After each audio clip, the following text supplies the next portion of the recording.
Tes. Oke, teman-teman, kembali lagi di video saya di hari ini, di mana di sini saya akan menjelaskan kembali. Kemarin saya sudah menjelaskan terkait neraca energi, di mana neraca energi itu di mana kalori masuk sama yang keluar. Jadi untuk menghemat efisiensi dalam suatu pabrik, maka perlu dilakukannya suatu penghematan energi sehingga pabrik itu bisa dapat berjalan secara efisien, maka dilakukan neraca energi. Nah, kemudian kita langsung ke perancangan alat, di mana salah satu di rancangan pabrik saya itu pembuatan 2 etil akrilat dari asam akrilat, dan 2 etil heksana itu salah satunya adalah perancangan economizer heat exchanger. Di mana economizer ini, kalau bagi teman yang belum tahu, merupakan salah satu salah satu heat exchanger di mana berfungsi untuk menaikkan atau menurunkan suhu fluida atau zat yang kita inginkan. Di mana di proses ini saya menggunakan economizer ini untuk menaikkan suhu feed reactor dari 98 menjadi 120 derajat Celcius di mana jenis heat exchanger itu adalah menggunakan double pipe. Oke, kita langsung lanjut. Sebelum angka pertama, kita menentukan kondisi operasi, di mana di sini di double pipe itu, misalkan kita asumsi double pipe, di mana di fluida dingin itu kita yang merupakan feed reaktor yang ingin kita naikkan dari 98 menjadi 120 dengan tekanannya itu 1,5 atm, di mana laju alir masanya itu sebesar 12.437 kg per jam, di mana Q yang kita butuhkan untuk menaikkan suhu dari 98 ke 120 itu sebesar 628.061 kJ per jam. Nah, nilai Q ini kalian dapat neraca energi. Makanya kalau kalian ingin tahu, kalian bisa cek video saya sebelumnya. Kemudian untuk video panas itu saya menggunakan produk 2EH. Kenapa saya menggunakan produk 2EH? Karena di produk akhir di pabrik ini yaitu masih memiliki suhu yang tinggi, itu sebesar 232 derajat. Nah, daripada kita turunin dengan menggunakan cooler, jadi beban cooler itu akan jadi lebih tinggi, lebih berat, karena harus menurunkan 232 menjadi 30, sehingga lebih baik aliran produk 2EH yang saya punya lebih baik dialir kembali ke economizer supaya bisa menurunkan secara perlahan gitu. Jadi biar produk keluaran saya ini kan produk 2EH, itu suhunya itu suhu ATM, suhu normal, suhu ruang 1130. Jadi kalau misalnya kita langsung dinginin menggunakan cooler, nanti beban kerja coolernya itu sangat berat. Makanya si produk yang masih suhu tinggi ini dialirkan dulu ke economizer supaya suhunya turun menjadi 166,21 derajat Celcius. Nah, ini turun dari mana? Nah, sini dapat dari perhitungan neraca energi. Jadi nanti menggunakan goalsheet supaya kita bisa men-set nih nilai temperatur outputnya itu bisa dapat berapa sih. Nah, di sini dapatnya 966,21 derajat Celcius. Nah, terus laju masanya itu 6.320. Nah, kita lihat di sini, di mana kalau di heat exchanger itu kan ada dua aliran sebenarnya, secara umum ada counter current sama co-current, di mana counter current itu arahnya berlawanan, sedangkan kalau co-current itu arahnya itu searah. Nah, di mana syarat untuk counter current itu misalkan TC out itu lebih besar daripada TH in. Nah, TC out itu misal di TC out ini lebih besar dari TH in. Nah, tapi kalau di perhitungan ini, karena TC out-nya lebih rendah daripada TH out, maka kita menggunakan co-current, berarti arahnya itu searah antara fluida panas dan fluida dingin. Oke, setelah kita menentukan kondisi operasi, kita menentukan sifat fisik dari fluida dingin yang kita ingin panaskan, yaitu ada asam akrilat, 2 etil heksanol, 2 etil akrilat, dan H2O, di mana dapat masanya dan molnya ini didapat dari neraca massa. Jadi kalau teman-teman ingin tahu, bisa melihat di video saya sebelumnya. Kemudian kita menentukan kapasitas panas, yaitu kita bisa cari. Nah, tabel ini kalian bisa dapat di buku IAOS. Jadi nilai dari A, B, C, D dari buku IAOS. Dapat rumusnya seperti ini. Nah, dari rumus IAOS, terus kita dapat BM campurannya, dan kita dapat kapasitas panasnya. Nah, sebesar Joule mol per 223,56 Joule mol per Kelvin. Nah, setelah itu kita nonton konduktivitas termal cair, yaitu di sini ada dua, ada komponen organik dan anorganik. Dimana komponen organik itu berupa si asam akrilat, 2 etil heksanol, dan 2 etil akrilat. Sedangkan yang anorganik itu berupa air. Dapat konduktivitas termalnya sebesar segini. Oke, setelah itu kita menentukan viskositas komponen juga, sama menentukan viskositas komponen dengan menggunakan rumus di buku Yaws. Kalian perlu perhatikan ya, karena fluida dingin ini berupa cairan, jadi menggunakan viskositas komponen seperti ini. Tuh, jadi kalau misalkan fluidanya berupa gas, nanti rumusnya beda lagi. Makanya kalian harus perhatikan kalau misalkan fluida kalian liquid atau gas, kalian menggunakan rumus yang berbeda.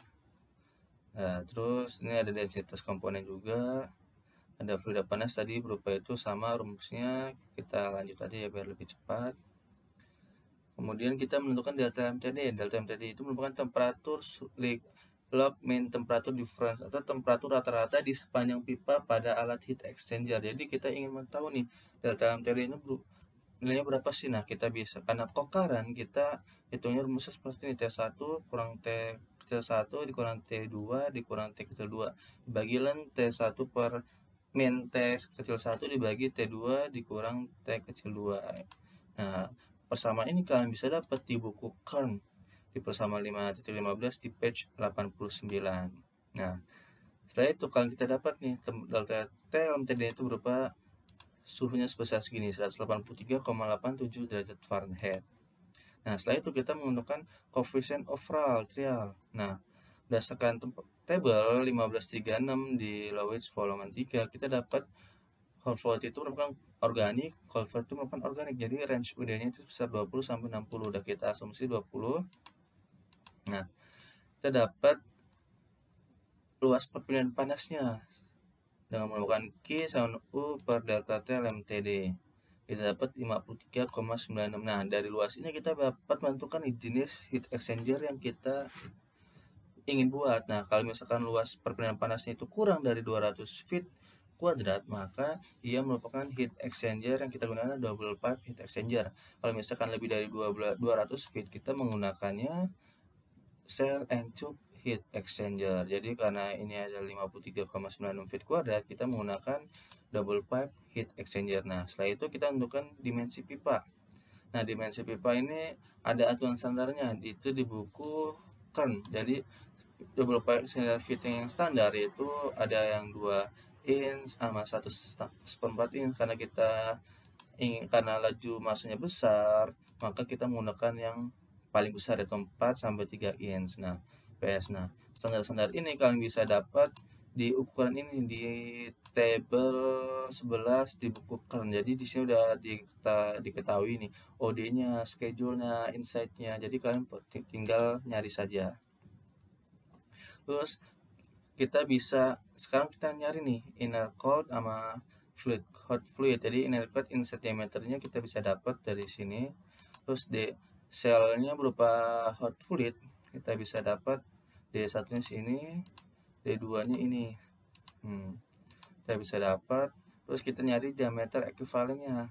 Jadi kalau di shell itu menggunakan diameter ekuivalen, sedangkan kalau di hot fluid menggunakan inset diameter ekuivalen 1. Kita bisa dapat D2 kuadrat dikurang D1 kuadrat dibagi D1.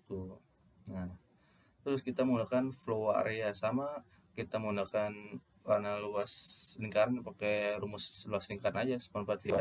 Ini juga 1/4 V D2 kurang D1 kuadrat. Nah, karena kan di sel itu kan, coba di sini ada gambarnya. Nah, jadi di sel itu kan karena dia satu sel itu ada satu pipa nih di dalamnya. Jadi kita kalau ingin mencari luasnya, kita harus luas lingkaran besar kurang luas lingkaran kecil. Makanya di sini ada D2 kuadrat yang di sini kurang D1 kuadrat yang di diameter inside-nya. Dibagi D1 dapat diameter ekuivalennya.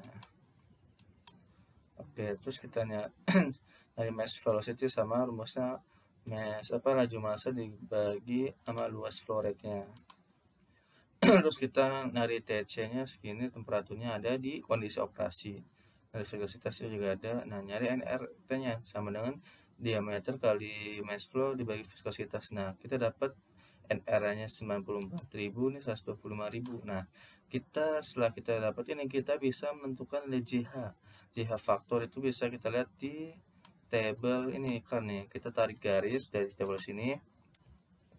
Nah, ini NR-nya berapa? Misalkan 98.000, kita tarik garis, kita sampai menyentuh garis kecil hitam ini nih, garis. Terus lalu kita tarik garis hijau ke kanan. Nah, kita dapat nilai JH-nya.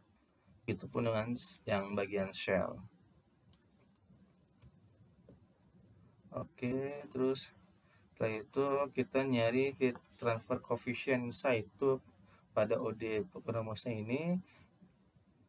Terus HIO-nya kita dapatnya segini. Begitupun dengan HO itu adalah bagian outside, kalau HI bagian inside. Terus setelah itu kita nyari coefficient overall coefficient UC-nya itu rumusnya HIO kali HO dibagi HIO tambah HO, dapatnya segini. Nah, setelah itu kita nyari UD. RD itu merupakan directive factor. Directive factor adalah kemampuan suatu fluida untuk bisa menghasilkan kerak pada suatu heat exchanger, di mana kita karena organik kita pakainya 0,01, nilai 0,01 ini bisa dapat di tabel 12 kan.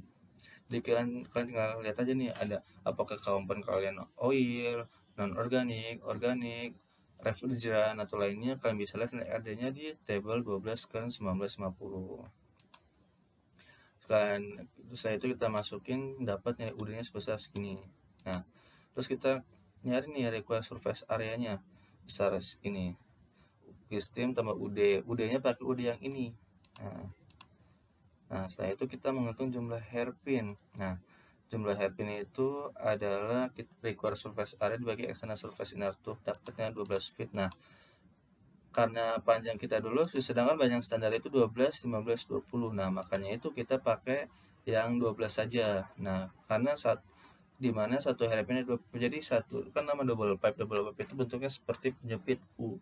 Jadi satu U itu isinya 2 pipa. Jadi kita anggapnya satu hairpin dari 2 pipa. Nah, berarti kita cari hairpin sama L bagi N kali Ln sama dengan 0,75, kita genapin, kita bulatin jadi 1. Nah, kita nyari koreksi panjang pipa, yaitu besar 24 feet. Jadi secara desain kita butuhnya 17 feet, tapi secara aktual kita butuh pipanya itu 24 feet linear gitu.